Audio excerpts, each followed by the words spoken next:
Today, I'm thrilled to bring you this podcast as the Bears and Packers haven't played yet, because once that happens, who knows if either of us will still be here. So today, I am joined by the head coach of men's cross country, Bill Massoels. How you doing, Bill? Good. How are you? I'm doing great. Let's get right into things here.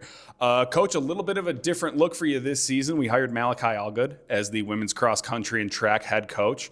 How has it been different for you now that you are just responsible for the boys heading into this fall? You know, I think it's helpful for both genders. You know, as we progress through this, you know, the guys program has really elevated. You know, I've been at the helm there 8 years, so my finger was on that pulse longer. And then trying to get the women up to where we wanted the guys were, it just became really difficult because the guys needed a little bit more love to get them over the top, and the women needed more love to get them to where they could be, where Malachi's taking them now. And so I think from that standpoint, it really makes a great deal of sense. Purely from a practical standpoint, just to be able to do the recruiting and all that. Just, you know, as Tim Valley and I talked about it, you know, towards the end of the spring last year about this, you know, this was, you know, do I stay as director and oversee both? And I just think it really helps the women and the men. It helps Malachi. It certainly helps me, just to be able to lead the men. And again, Malachi's done a great job with the women, and I think we're going to see some great success out of that side here in another year or two. Yeah, I mean, it's great for both those teams to have each of your dedicated attention, you know, full focus on them, and then you're not caught in the push and pull of, okay, I need to give more here, but now I'm losing and giving up this for them. So great to see that balance being struck between the two of you. Let's rewind a little bit before we press forward here. Let's talk about some of these previous meets. Posted 3 straight second place finishes, but not all second place finishes are created equal. At the Tom Berry, you guys beat Milwaukee, lost to just Green Bay, a D1 school, just a few points back on them. At the Tom Hoffman, lost only to Wisconsin Whitewater, a nationally ranked team. Yep. And then at the night invites, the only team you guys lose to is Grand Valley State, a Division II school. So, I mean, great results to start the season off. Got the rug pulled out from underneath you at the last invite a little bit. But walk me through the season so far and what it's been like from your perspective. Yeah, I've been really pleased. Obviously, the results are great, and that's awesome. But, you know, I think seeing behind the scenes, you know, seeing the locker room and where the guys are at and the belief they have, and you know, I know we're gonna touch on Augustana here later, but we can only run 10 guys in the gold race. You know, there's 36 teams there, so that, you know, you can't run everybody because it would just be it wouldn't be logistically. Be a mosh pit. Yeah. So, you know, having that discussion with some of our team leaders about where we're at. And hey, this is the decision we're going to make based on who's towing the line, who's stepping up, has been great. I have yet to hear, so there's 13 guys that won't race on Saturday. Not one of those young men have said, hey, do I have to go? Like, that is, yeah, coach, we're all in, we're going. So I think that really speaks volumes to where this program's at. We had a captain's practice, I don't know, several Fridays ago. And I come in, it was a pre-meet day, and I come in and go, holy cow. I mean, all but 3 of our non-distance guys was at that captain's practice, and they didn't need to be there. You know, it's captain, hey, we're going to open up. You know, Brian goes, yeah, I'll give you the field house. We're throwing, we're jumping, and all but 3 guys. One was in New York on an internship. One's grandfather turned 90, and one's aunt had a birthday back home. 3 solid reasons. Yeah, and so you know, people talk to me. I mean, that's the locker room. That's nothing I'm doing. That's the locker room. So I've just been really pleased. I was a little disappointed. We go 4 hours to Grand Rapids, you know, thinking Hope's going to be there, who was 12th, who was first in their region. Kelvin won their region last year, so I'm going, hey, we can get some at-large points, and we didn't.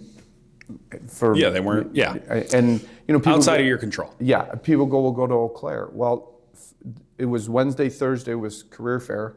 Friday, I had 11 guys had interviews set for Friday in the Career Connections office. Like, we're here to get a degree. You're here to get a job, and so I wouldn't change that. other than maybe I will next year. We'll go to Parkside the weekend before and do our 2-week hiatus and just get some training in before Augie. So. Yeah, it's tough. You get handcuffed sometimes, but at the same time, priorities are priorities. As much as you want to win, there's a big picture at play here. So well, I'm just glad I came in your guys' office because I didn't know Hope wasn't going to be there. And Seth goes, "Oh, you don't know?" And I go, "Oh." And those of you who know me, I probably used a few choice words. Yeah, I was super glad I wasn't there that day. I heard that Seth was going to let him know, and I was like, all right, we'll see you tomorrow. So let's get to the building blocks of this team here. Nolan Pinion, he's established himself as the leader of the pack through the 3 races so far. Just a sophomore. Talk to me about what you're seeing in year number 2 from him, the kind of growth that he's shown. Yeah, I was a little disappointed with him last year. We had a conversation, as we're getting ready to go on outdoor, and I go, you can be a multiple All-American, you can win some national championships, and he bought into that, and he moved to that. So this isn't surprising for me to see where Nolan's at. What a talent! And so from that standpoint, I'm not shocked at that. Malachi the other day said, "You think he goes in the 3,000 indoor?" I go, yeah, 3 or 5. I think he makes it outdoor in the steeplechase. So he just puts the work in, and most of our it wouldn't surprise you. Most of our athletes are very cerebral. Shocker. So they get it, and so I've just been really pleased with Nolan's growth and work ethic. So for sure, and I think it also helps when you have a guy like an A. Shaw who was here last year, and you can see, okay, he can do it. Well. Right. I can do it. And I'm not slandering A. Shaw when I say that, but it helps when you can see it and put yourself in their shoes and visualize that much more. Another guy who's right there at the top of the pack, Sam McPeak, the veteran in his junior season, he's established himself as kind of like the solid number 2, pushing Nolan. Is this a guy who can make a push for, the conference title by the time we roll around to the end of the season? Is he in that, Xander Gottner level where he might be the top medalist in the NAC? Yeah, he can easily become our number 1. He can easily win the NAC. He can easily be top 10 in the region, be an individual to get out. I think we have a couple low sticks, and I told that to my wife. She goes, "What do you mean low sticks?" So low stick is 1 through 10. If you have a low stick in cross country and you put 1 point up instead of 19 points, sure, that's huge. And I think we have several low sticks, even at the regional level. And time will tell. We're going to find out here in 72 hours when we race, and we'll see. But yeah, Sam is he is. It's funny when he emails Claudia, Miss Curtis, and he is so what a wonderful job his parents did raising him, as all my guys. But it's just funny to see him. It's been fun to see him mature and grow. Like he didn't say Jack Diddley Poop his freshman year, and now he's in my grill giving me a hard time, and I love it. For sure. Strong runner, strong manners, strong mustache on that kid. I gotta love it. That. In the complete inverse, fresh face on the squad this year, Mika Nelson has been making some noise as a freshman through these first few meets here. Talk to me about what it's been like getting to know him and work with him through these first couple months. Yeah, he is a guy that when we recruited him, he's a champion chess player. Ooh. Yeah. Okay. I call him one night, and he doesn't answer, and he calls me back and goes, "Yeah, I was at a chess competition." So he's a coach's kid. Mm-hmm. His dad runs a women's volleyball club in Peoria. Mm-hmm. So if you look at his workouts and look at his racing, you're going, like Lauren Campbell after Whitewater goes, "Where'd that come from?" And I looked at Meek and go, "You're not a practice guy." No, I hate it. Hate it, man. Okay. Relatable. And you've been in athletics your whole life. You have guys like that. You go, yeah, man, if you would just step up and practice, you'd be even better. And going, well, guy's pretty good right now. So no, we're gonna do you. But it took me a little bit to figure that out, mm-hmm. And to know where to put him in training. We have 2 groups because we have 23 guys, and you can't put them all in the same group. It's just too many guys. And I looked at Meek and go, "Do I move you to group 1?" "No, I'm good." Mm-hmm. "Okay, you keep racing that way. Knock your socks off." So not going to complain. No, he is.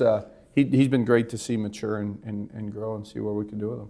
For sure. Someone who we saw this weekend at homecoming, putting in a casual 20 miles before the homecoming festivities start.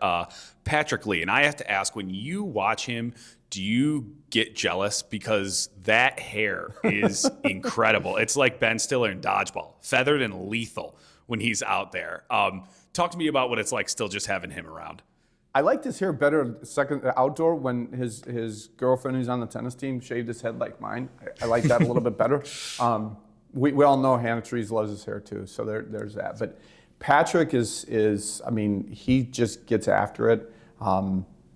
He is one of our leaders. Like, that locker room goes as Patrick Lee goes. Like, sure. He's that guy that, and he, as a freshman, he's the guy. And now as a senior, he's our 3-4. Hasn't changed. He is the guy leading. He's the, we're at Green Bay, and I go, I want a pack run. Patrick goes, all right, I'll take the first mile. You take. Just a consummate leader. And you don't have to be the number one guy to be the leader. Your voice, it's not the number one guy's voice. And Patrick Lee, and we have a ton of leaders. Cody Zenu was in my office yesterday and today about the meet. He's one of our leaders. Colby Dax, Ryan Alzar, even though the guy's a Bears fan, but I digress. All of our seniors are leaders, but we go as Patrick goes. For sure. And first off, want to give some sympathy to Ryan for all the flack you catch as a Cubs fan from this guy. I'm a White Sox fan too, but he can be brutal sometimes. But I think you pointed it out there. I certainly felt this way as a player, but it's not necessarily the guys who perform the best that get the most respect, that are looked to as leaders. It's the guys who are the most consistent, that are the same thing. They never get too high. They never get too low. You know what you're getting from them every day at practice, every race they take the field. So it's got to be awesome to have a guy like Patrick Lee on your team. I'm blessed. Let's look ahead. Let's preview this weekend. Almost guaranteed to be the most loaded field you guys will go against until the national championship. I don't think that's outrageous to say. All the nationally ranked teams, I think, would we count up 14 going to be at this race at the Augustana Interregional Invitational. Talk to me about expectations for the team, and then talk to me about the level of opportunity that this can be for the team. The expectations are that you put yourself in this position. Like, you're that good to be here to compete well. And I believe they're buying into it. We did some mile repeats last Tuesday, and we finished the 6-1, and Nolan Pinion goes, if that doesn't prove that we're ready, I don't know what will. And I said, I don't have to say anything. So the expectations are to be competitive. The crazy thing is, because there's 14 nationally ranked teams, if we finish 10th, we're probably nationally ranked. Yeah. They did, the guy's a Harvard MIT graduate, so he's got this, he can do comparisons. And he did the comparisons and has us finishing 11th at this meet.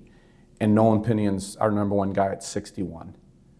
So, we're finishing 11th with, like, the prognostic is like 387 points. So it is like the national championship. Yeah, like, that's outrageous. Wow. You're like, when I saw it, I went, man, we stink. I go, we just beat 6 nationally ranked teams. And yeah, according to this project that they're doing, we would be 4th in our region. Yeah.